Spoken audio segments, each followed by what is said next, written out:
Luke chapter 23. Luke chapter 23.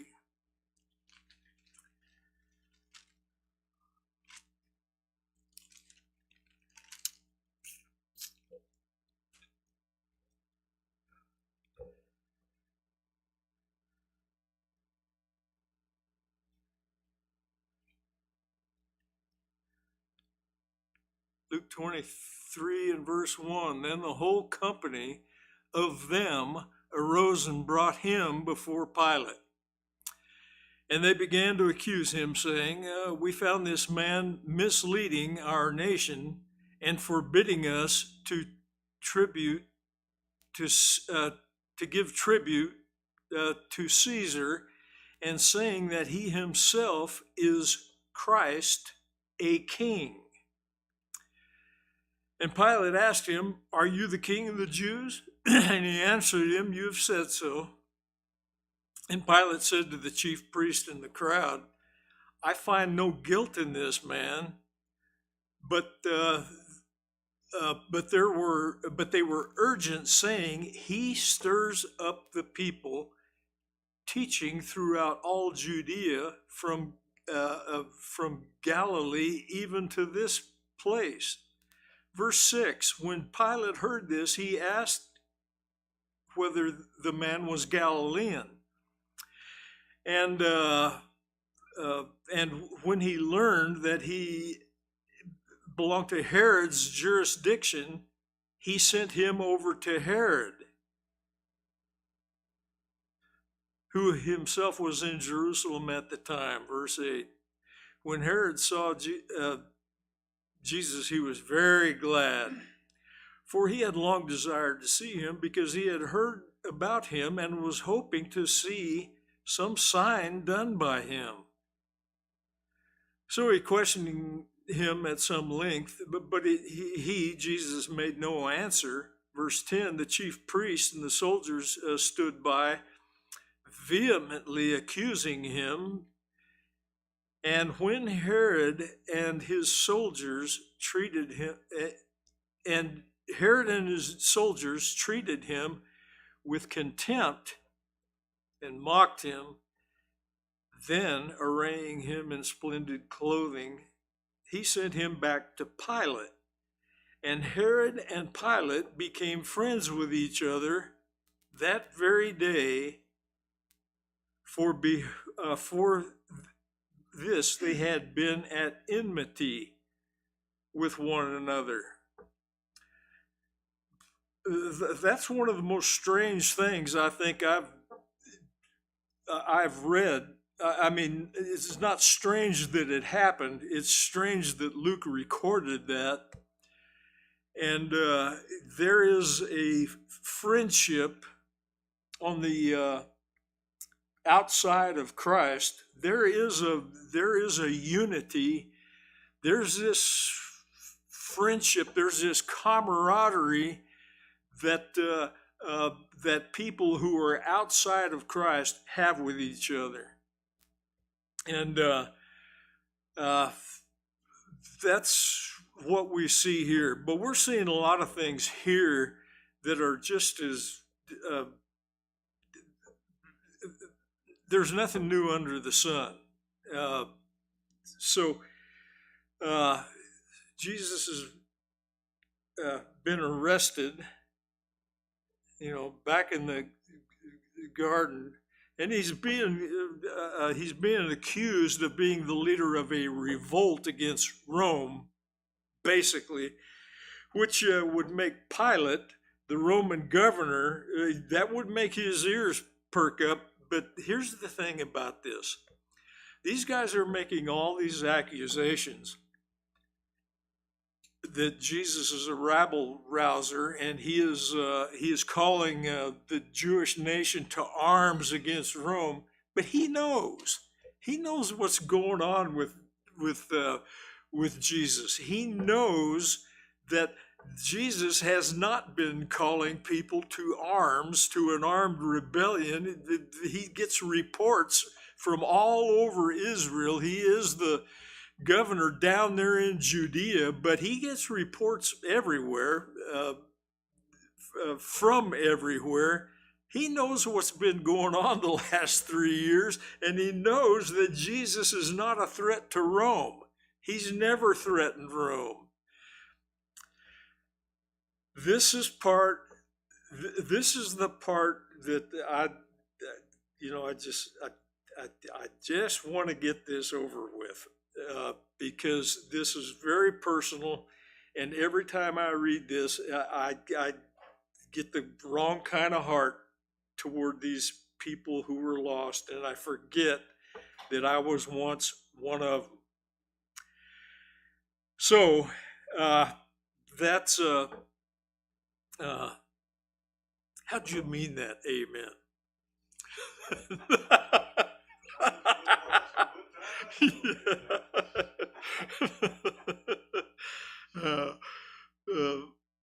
Okay, so here we've got over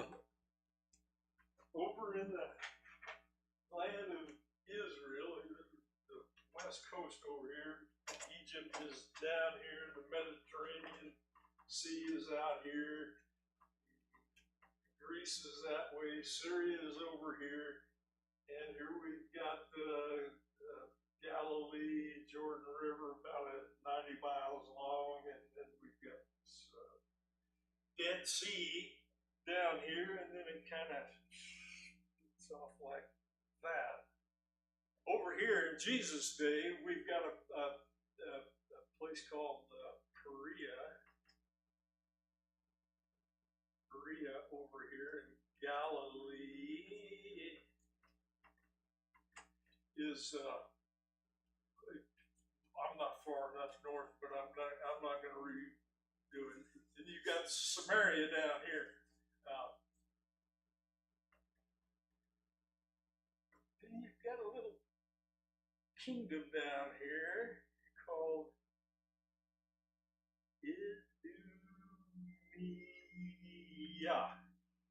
Idumea. It's just kind of down there, Idumea. And it's full of people from down here called Edomites. Edom. Now, I don't have a big point to make here, but there is. It does come into play. Edom, of course, are the descendants of Esau, the rejected son of Isaac, who was the son of promise of Abraham. So we've got one Roman governor so far. Oh, I forgot. Okay, there's Jerusalem. There's the center of the universe, right there, and you got Judea down here. So we know who in chapter 23 and verse 1, then the whole company of them rose and brought him before Pilate. We know who all the players are here, right? The him is Jesus. The they, that's the guys back at the end of chapter 22, and the day came in verse 66. The day came, when day came, the assembly and the elders of the people gathered together, both chief priests and scribes, and they led him away to their council and said, if you are the Christ, tell us. But he said to them, if I tell you, you will not believe. And if I ask you, you will not answer. But from now on, the Son of Man shall be seated at the right hand of the power of God. So they all said, okay, enough of this. Are you the Son of God now? Are you the Son of God? And he said to them, you say that I am. Okay, that was the last straw right there. That was the straw that broke the camel's back, is when they asked him, are you Yahweh? And he said, yes, I am. Okay, we've heard enough. That's it. It's not something he hasn't done before. This just happened to get, again, to be the straw that broke the camel's back. And here is, guys, something that I can't explain. And if somebody tells you they can explain God's providence, how man's free will and God's perfect will, his perfect timing, how they run together, I'm not even going to try to answer that. But I know they do, because this is happening in the fullness of time, like every other big event, like the birth of Christ, happened in the fullness of time. Everything that happens that has a big part in the plan of redemption happens in the fullness of time. And only God the Father knows according to Jesus, only he knows the times. So, Herod is going to show up here in a minute. We'll talk about him in a minute, but I know you've all been through this before. Pilate is the governor of Judea. He is we've got here, down here, you got Judea, Samaria, and then Galilee's up here. And then you've got Syria over here. You've got, that part of the country is divided 5 ways according to Rome. And it's led by tetrarchs. 5 arcs, royalty, kings. That's what they are. They're actually called, besides tetrarchs, they're called client kings. And that's what Herod is. And he's over here in Perea, over there where John the Baptist lived by the Jordan River, and then up to Galilee. And if you get up past Galilee, Herod, this is Herod Antipas, the one that killed John the Baptist. His brother Philip is a tetrarch up in somewhere, Syria or, huh? I know it's way up. So,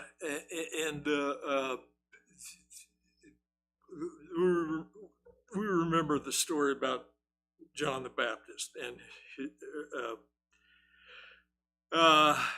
and Herod, who had his head removed at the request of his loving wife, Herodias, who had a daughter that could dance. So that's the story. If you want to know it, you can go back and read it.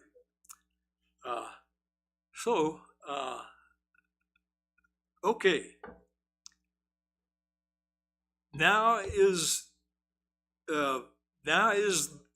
the time. Okay. Now, according to the other Gospels, Jesus has already been in these kangaroo court proceedings. He's already been before 2 high priests. One name's Annas, one's name is Caiaphas. We've got 2, we really do have 2 high priests, kind of, because Caiaphas has been recently appointed. I don't know how recently, but he is the newest Roman appointed high priest. And his father-in-law, Annas, is really the guy that people like. So he's still considered the high priest by the people. Caiaphas, his son-in-law, he is appointed, he is officially, according to Rome. Well, that's what's happened to the Jewish false religion in 1500 years. It's come down to this, that very pagan, multi-godded culture called Rome tells them what to do. That's Judaism has become a state-run church, in effect. So, but things happen like that throughout history, and usually it is actually always it's a false religion, even in the name of Yahweh or God or Jesus himself. We have these false religions that run states, that run nations, and they never last. They haven't lasted yet, and they won't last until Christ returns. So here we are in Jerusalem. Pilate is a governor, not a tetrarch. Herod is in Jerusalem. He is a tetrarch, and the difference is this for a couple of things. Pilate is a Roman citizen, and he is called this governor or procurator. That's what he is. He's a Roman citizen, and he has more power than any of the tetrarchs of the guys over the five other. He has more power than them just because he's Roman, and none of the rest of them are. Herod is not a Roman citizen. He's not any kind of citizen. He's not even Jewish, but he tries to be. He wants to be all things to all people, old Herod. And so here we have, now we're at the third so-called trial of Jesus. It's been Annas, Caiaphas. Now Luke picks it up at Pilate, the Roman governor, who's really got the say-so here. If these guys want a death penalty sentence, they have to go through Pilate. Nobody else can do it. And they are foaming at the mouth to get rid of Jesus. They have been for some time. Actually, the world throughout history is foaming at the mouth to get rid of Jesus. Today, most of what calls itself Christianity is foaming at the mouth to get rid of Jesus. Do you understand that? You understand where we're at today? When I was a kid, there was about two kinds of tennis shoes. And when I was a kid, we didn't even know what tennis was.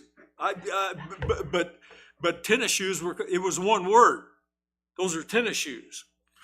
Okay, what's that? Well, I don't know. What's tennis? It's a tennis shoe. Come on. So kids, you had kids. You had kids all-stars. There were other kinds, but I mean, if you were any kind of, you had kids, all-stars. And, today, how many kinds of tennis shoes?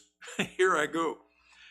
Date myself. I think they call them sneakers today. They did in my day too, but I think they're sneakers today. How many brands of sneakers are there? There's a reason why there's so many brands of sneakers. You know what it is? Because everybody wears the right kind. Whoever's got a pair of tennis shoes on, sneakers, they've got the right ones, right? Am I right or wrong? I'm making a point about Christianity here. and it has to be made, and I don't care what people think of me. I do not care. But Christianity in America has become tennis shoe Christianity because let me. I've got this problem with my feet. These shoes hurt my feet. Oh, who doesn't have the answer? Huh? You don't have the right kind of sneakers. Here's the ones I wear, and let me tell you something. This is the answer. This is the answer. The Nike or Avia or yeah, I'm real hip. Whatever. I don't even know if they make kids anymore, but I don't know.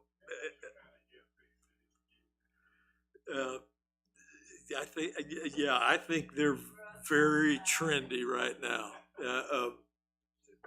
But anyway, no matter what, somebody's got the answer, and I'll tell you what. And so everybody, okay, I'll do anything. I'll go out and buy such and such, and you know what? You were right. These work. Or you're full of prunes. These don't do anything for my feet. This is what American Christianity is. It's sneaker Christianity. You try these because it works for me. What kind of church do you go to? Because mine doesn't feel right.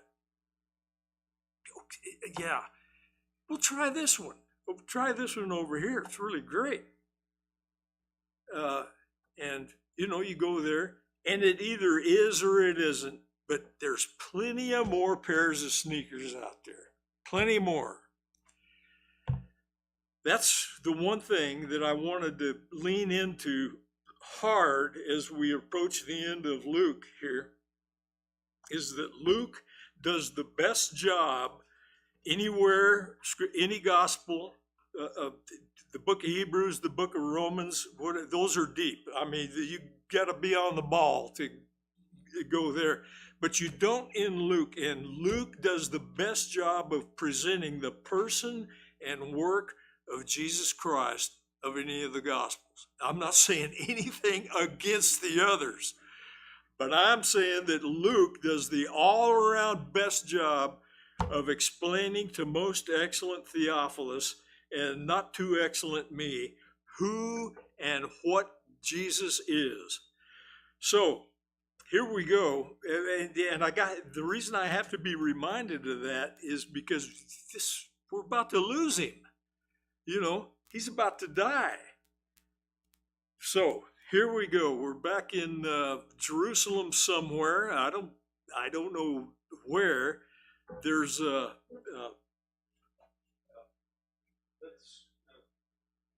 Jerusalem kind of shaped like that, and this is north this way. The temple is in a 40-acre complex up here, kind of. But up here is the Roman fort called the Fortress of Antonia. That's where the Roman soldiers stay. That's where their barracks are. That's where the Roman jail is. There's another, the temple has somewhere, the temple is inside this complex over here. And then you've got these colonnades and stuff in the temple courtyard.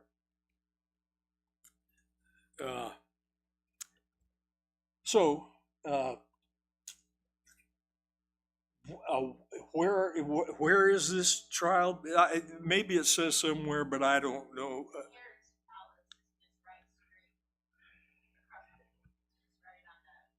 It's kind of over here, isn't it? Yeah. It's even with the temple. So anyway, they don't know where the crucifixion hill was, but it would make sense to me that this trial that's going on with Pilate is right here at the fortress of Antonia. And that Crucifixion Hill is out here somewhere. Over here. I don't know, but it just would kind of make sense that it would be as close to the soldiers, to the courthouse or whatever.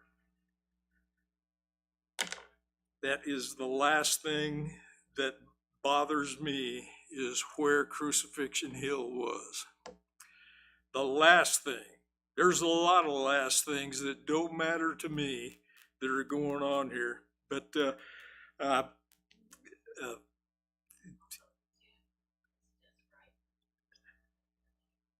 who? Oh, yeah, I suppose. Yeah, I don't know. I guess so.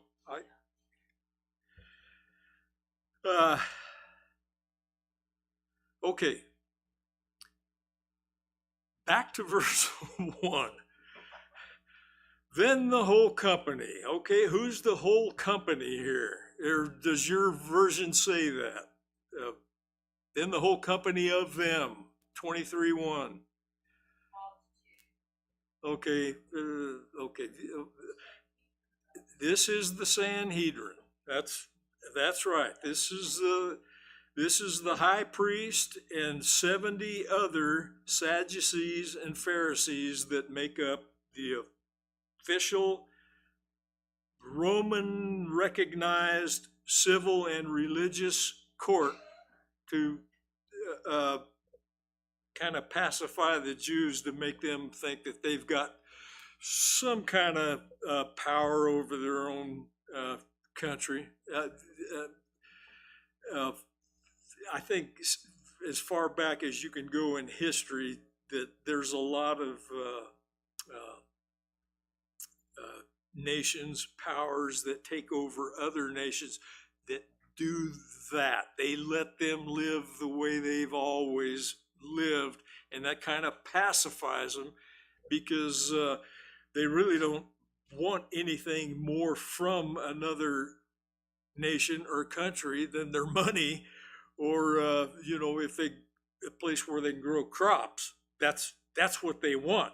And what they want is happy little campers over there. So you can have your religion, you can have your own God, you can have all this, but don't raise an army.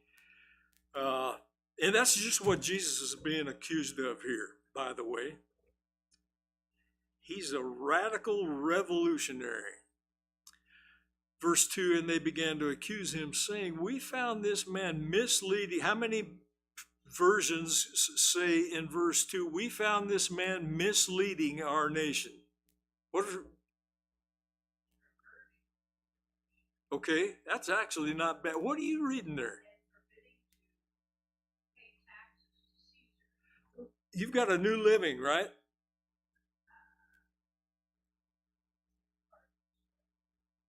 Oh, well, that's not a New Living. I can guarantee you that. Maybe a New King James. It doesn't matter.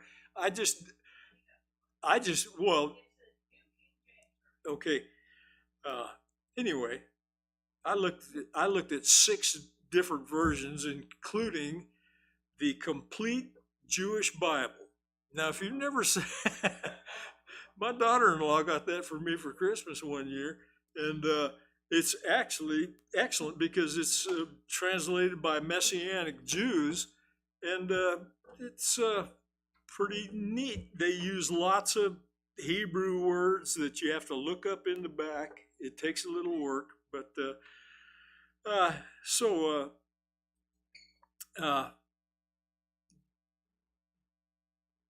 so anyway, the ESV says, we found this man misleading our nation. Now, the Greek word means subverting. He is a subverter. Again, I've been saying this since the beginning. He's been calling the people he's calling for an armed revolt. He's a revolutionary. That's what he is, Pilate. Okay. Uh, and okay, there's accusation number one, by the way, that he is misleading our nation in verse 2. Now, the second, and forbidding us to give tribute to Caesar. There's the second accusation. And saying that he himself is Christ, a king. There's the third. Notice it's very Jewish here. They come at with three. Well, it's very Jewish. It's very satanic also. Satan came at Jesus with three temptations, didn't he? But that number three runs pretty well through Scripture. Interesting to follow it along. But anyway, so they're either maybe that's a kind of a veiled hint that Satan is involved in this. Man, you better believe it. You better believe he's here in person. There's no doubt about that.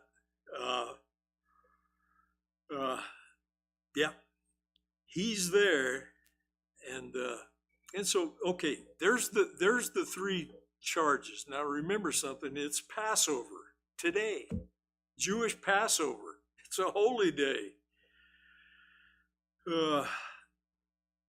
Before the sun goes down. Today, it's Passover morning, it's Friday morning, but before the sun goes down, this mob, their whole reason to live is going to be done away with, because Jesus is going to fulfill the law of Moses that they have turned into a false religion. It's all going to be done away with. And after he rises from the grave, he's going to give them 40 years to repent. And in 70 AD, he's going to slam his foot down right on top of the temple, his own house, this place where he dwelt until the time of the Babylonian captivity, the place where the Ark of the Covenant was at one time. He's going to stomp on it with his foot. His foot is the Roman army, by the way, which is also providential and something.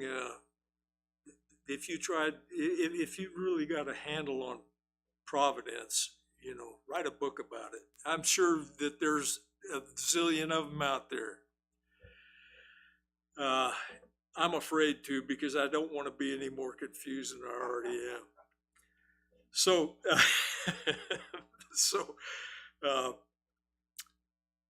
okay. So, the Sanhedrin probably, I'm just probably up there at the fortress of Antonia, named after Mark Antony, that one.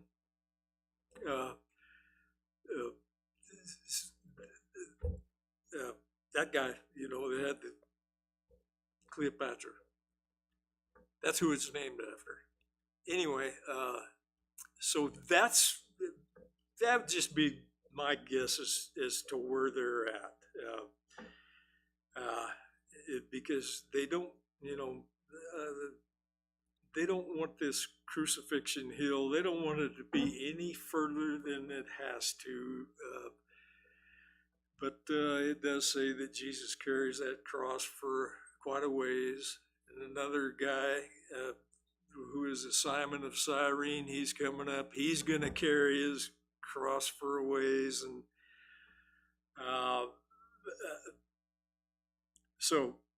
okay, back in the courtroom, wherever it is, and so the three charges. Number one, subversion, a forceful takeover. They accused Jesus of calling the Jewish nation to arms to defeat Rome by warfare. Okay, all right. Now here's the thing. This is an outright lie, and Pilate knows that. That's why he's going to dismiss this. He knows this is a lie. Jesus has never called for an armed rebellion. As a matter of fact, he just put one down in the garden when Peter tried to start an armed rebellion and whack that guy's ear off. And Jesus, just, Peter, that's enough. And Malchus, here's your ear back, just like it was before. And not only that, but the stubbornness and the rejection of the Jews is seen here as it has been throughout the Old Testament. It is solid. It is as solid as it can be, this rejection, because even in the garden, when the people said, the guards, "Are you Jesus?" And he said, "I am." If you go to John, it says they all fell backwards. I mean, come on, guys. Can't you see what's going on? No, they can't see what's going on. That's the point.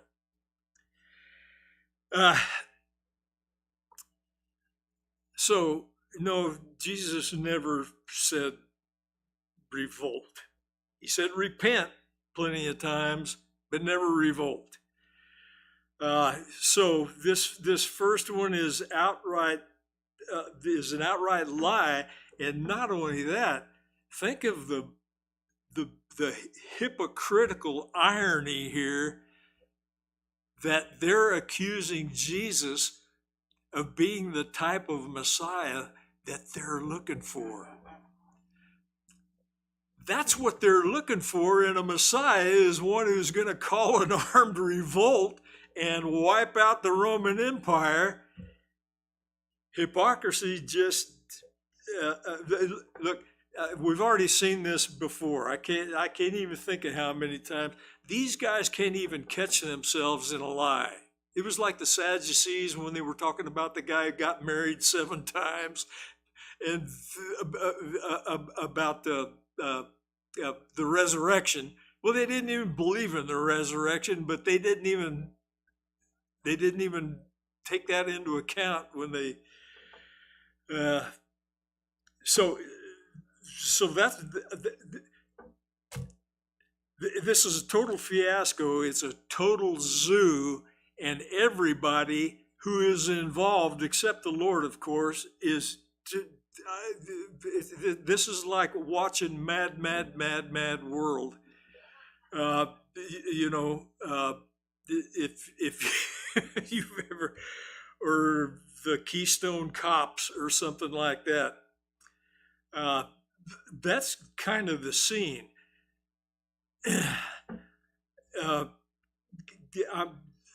I don't want to be irreverent in making light of what's going on here.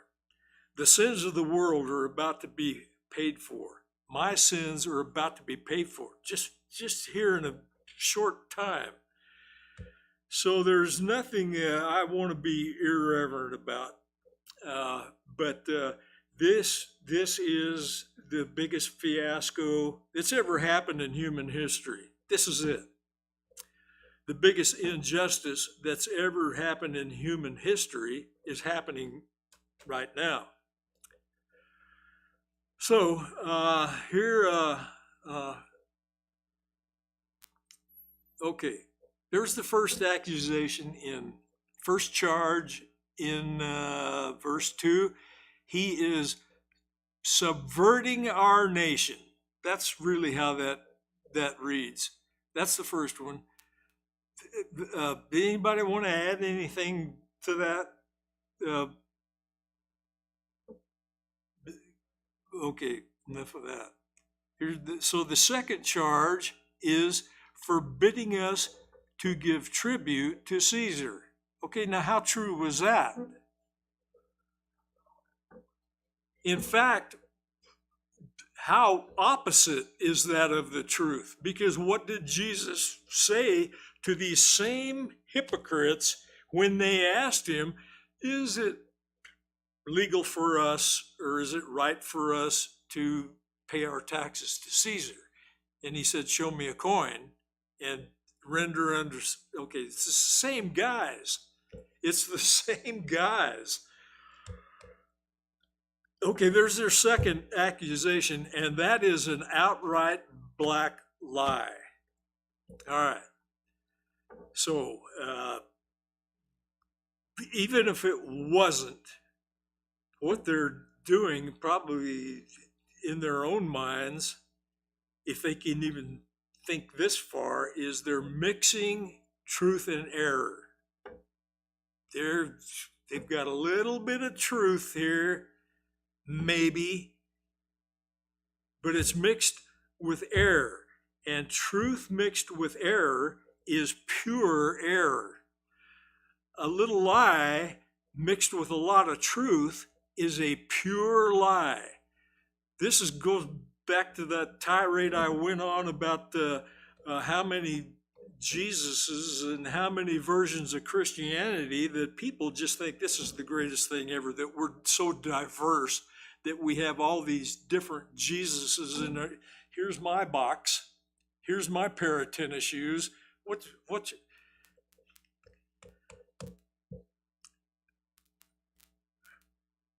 There's either truth or there's nothing. So there's the second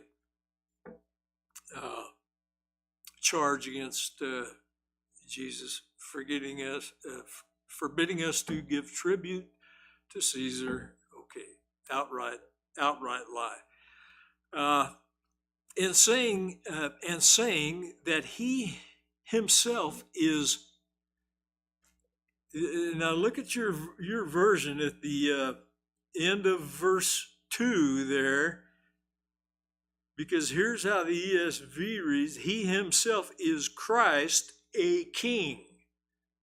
How do other versions say that at the very end of verse 2?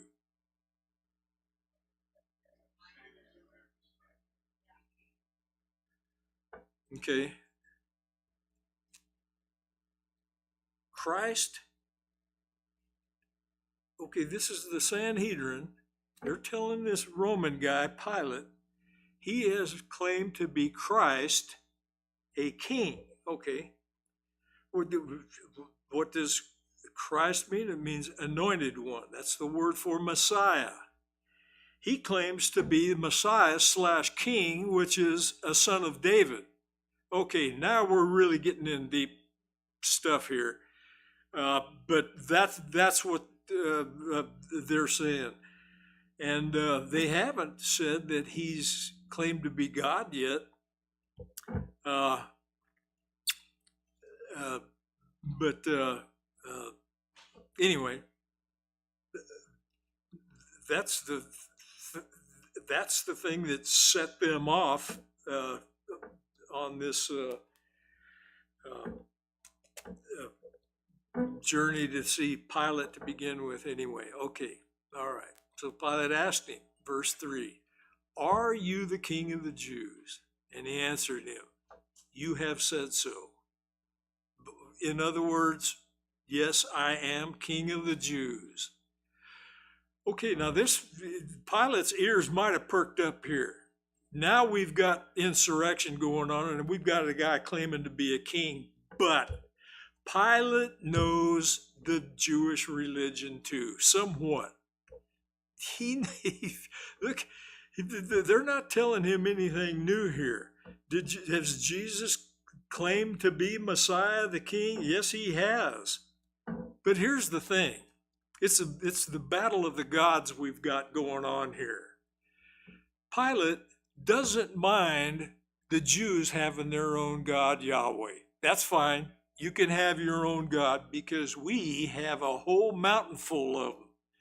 And, and we are the Romans, and you are under our thumb. So where is your God, Yahweh? This king is no threat to Rome. This king of the Jews, okay, that's fine. If he's claimed that, maybe this is a true charge. All right. So, and Jesus says, yeah, I am. Verse 4, then Pilate said to the chief priests and the crowds, I find no guilt in this man. Well, okay, if you think that at some point in any of those three charges that the Jews had any kind of leg to stand on, if these charges can put their tennis shoes on and run, nope. Pilate says, no. Why does he do that? He knows they're mad. He knows they're mad, and it's Passover, and things are tense right now. Why does he let him go right now?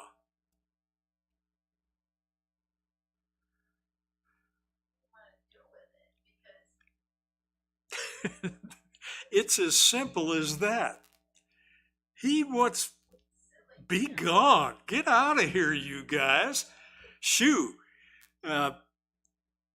He takes no action because this is a religious thing. And here again, since time began and religions began, one nation takes over another, and they allow these people their own religion because you want happy new citizens. And yeah, sure. And they still think that, well, we're in our homeland and we're still kind of sovereign here. The Jews have always thought that. Even when Nebuchadnezzar wiped out Jerusalem, the Jews that were still there were still, saying, well, yeah, we're still in, yeah, there's plenty of them over there in Babylon, but we're still in the land, and blah, blah, blah.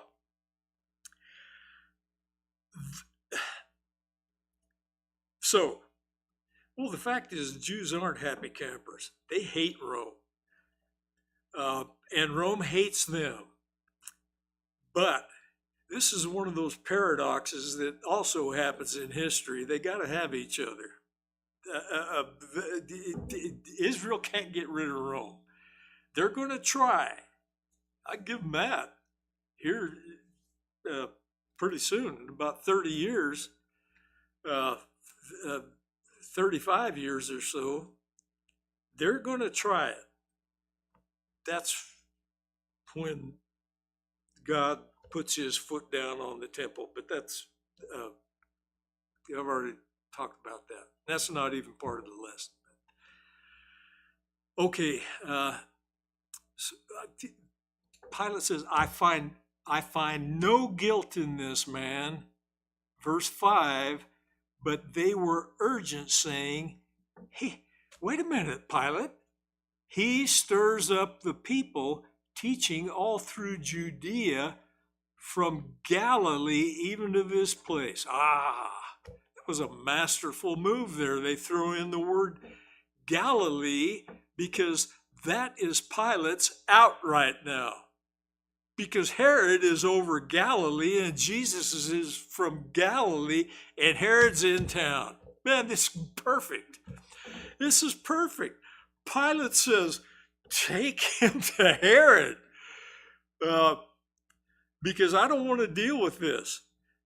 Look, the last thing Pilate wants is any kind of pressure. He doesn't want any kind of trouble because if there's trouble with the Jews, that gets back to Rome. He, at a minimum, gets reprimanded and may even lose his job, could even lose his life.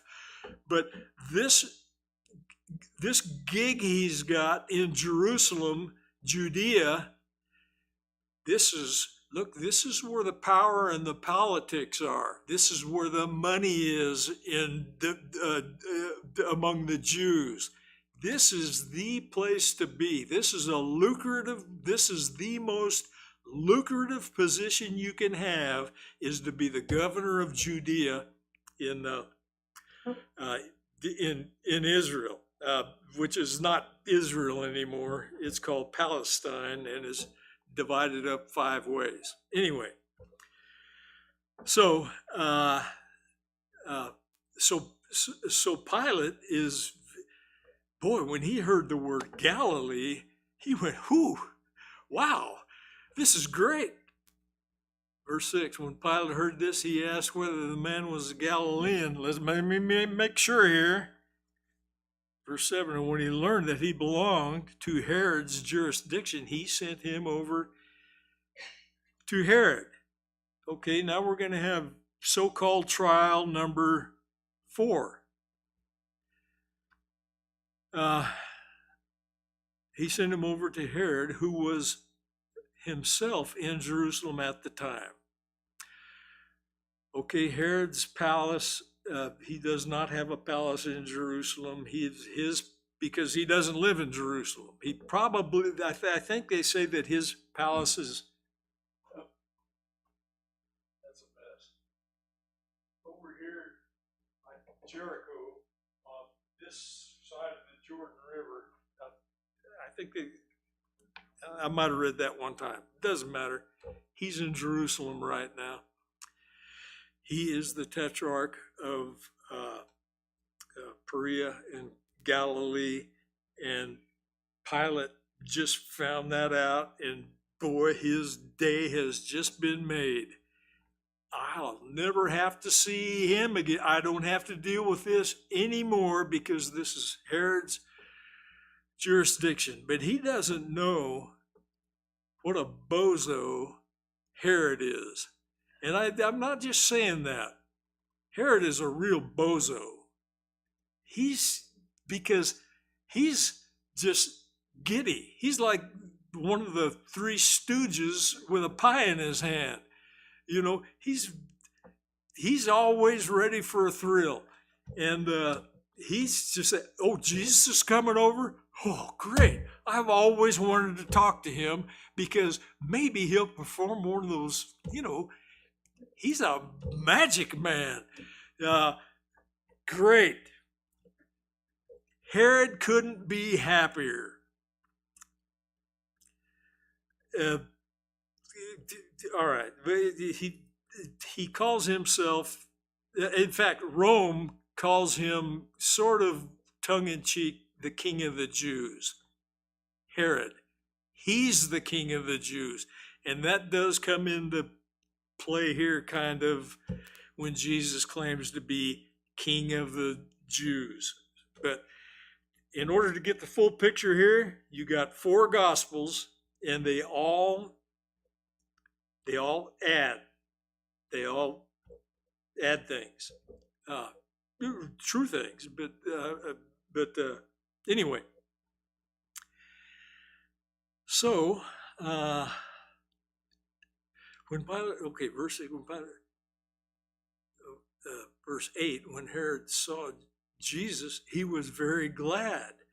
Remember, he used to feel the same way about John the Baptist. He loved to hear John the Baptist. And this has just been within the past couple of years that he took his head off, or 3 years. And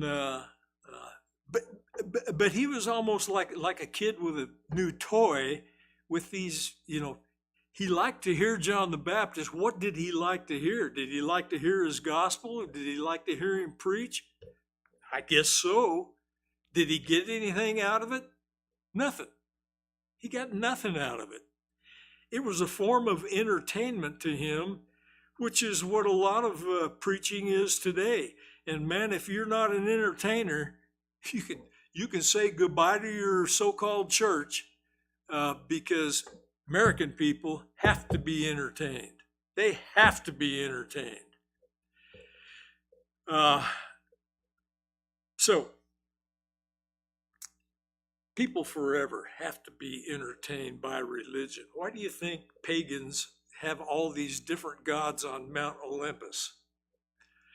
Because each one of them speaks to somebody in a different way. Man, I mean, this is the most comforting thing in the world to have Baal and Asherah and El and Dagon and Molech, and in the Middle East in Jesus' day. You've got all these gods, and it goes just to what we were talking about before. It's the worst blasphemy is to have a different Jesus and to have all these different brands of sneakers that are good for your feet till you find one, and when you find one, that's the one. That's the one. Well, it's the same way with the pagans. They have gods that have, and they give them, personalities that fit their own. And generally, that the main thing about pagan gods is that they are sexual perverts. I mean, adulterers, fornicators, and the stuff we like to call perversion, against God. And we don't say anything about people who live together outside of marriage, or people who have sex before they get married, where God lives. See, I'm interested in what happens what God thinks where he lives. And he calls it all perversion. It's all perversion. And if I'm putting up with this stuff, I'm setting myself against God when I compromise on that. Believe me, I do. So,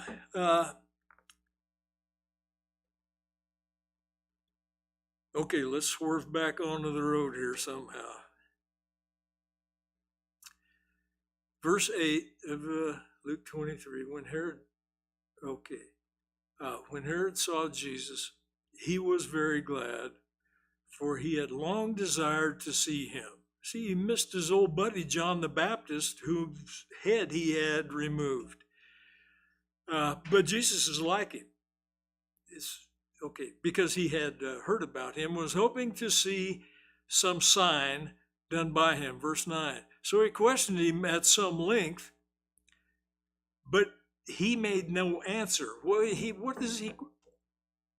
all he wants to do is see a sign, and then it says, so he questioned him. So I'm trying to figure out what this question is. That Jesus is not even... Is Jesus being rude to this guy? He's not even answering his questions.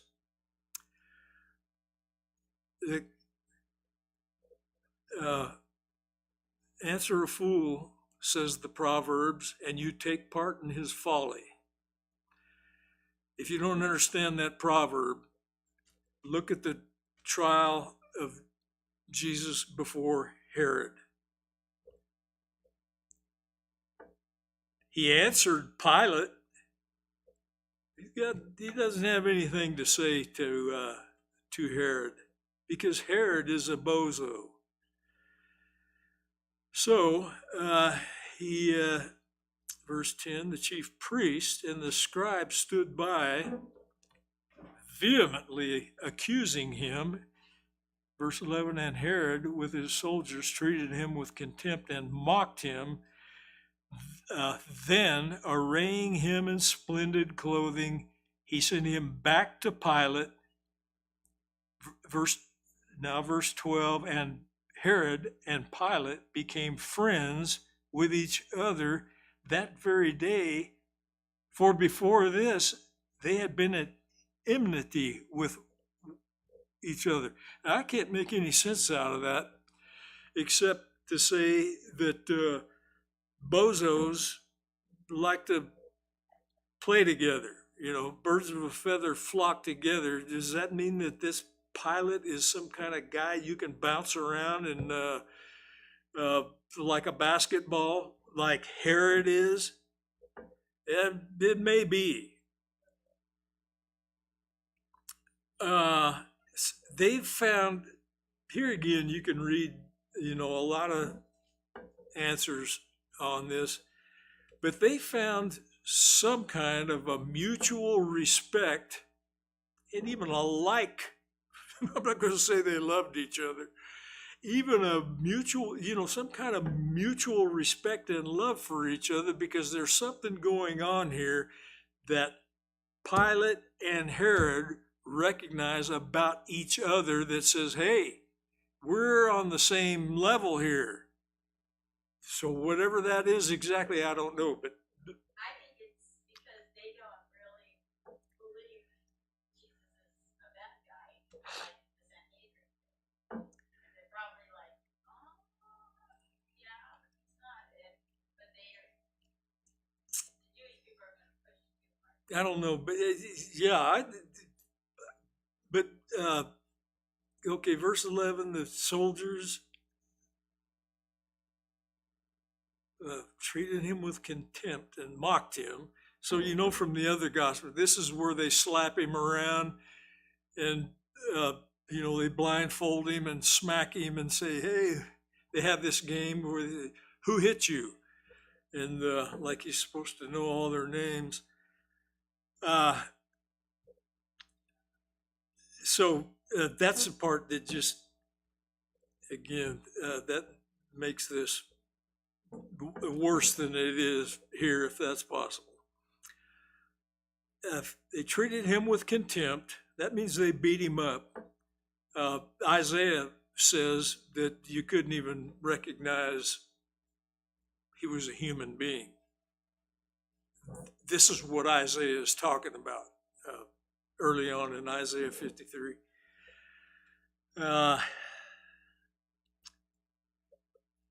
So he's, so he dresses him like a king. Okay, now this has just become a fun day. This is not a Jewish holiday anymore. This is a fun day. So they beat Jesus up to where you can't even recognize he's a human being. And I hate to even bring this up, but the Shroud of Turin thing, give me a break. Give me a break. Anyway,